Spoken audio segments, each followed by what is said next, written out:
An Air Force firefighter from Omaha is struggling to get through his days. A hit-and-run driver nearly killed the 23-year-old in Texas last month. Just yesterday, the military escorted him home, where he's in a care facility and close to family. KETV News Watch 7's Izzy Funfair-Drool is here in the studio with the message from his mother. Izzy. Yeah, Julie and Bill, Dominic Dubas was on a trip to Austin with a friend. Now, he had only been there for one day when he was struck. A driver hit Dubas and drove off, leaving him on the side of the road. His mother, Melissa, tells me the doctors gave her son a 1% chance of waking up.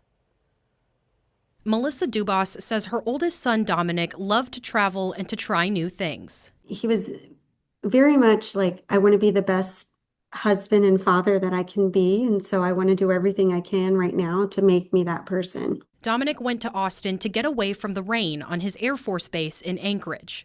That trip ended when Melissa got a phone call. It was the base commander there in Alaska letting me know that that Dominic was in Austin and that he had been critically injured.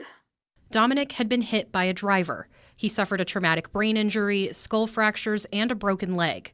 Doctors told Melissa he might never wake up.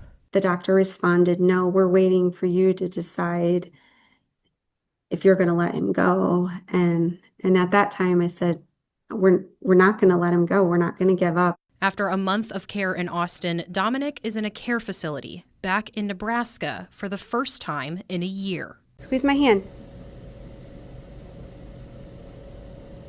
It's nice to have him here in the sense of like we can go home and sleep in our own bed, but at the same time, it's not like having him here. Melissa says the Air Force arranged transport to bring home one of their own so that he could be with his family. The Dubases continue to support Dominic's healing journey, which is far from over. But if he has, the opportunity to fight, that he will, and that he's not somebody that just gives up easily.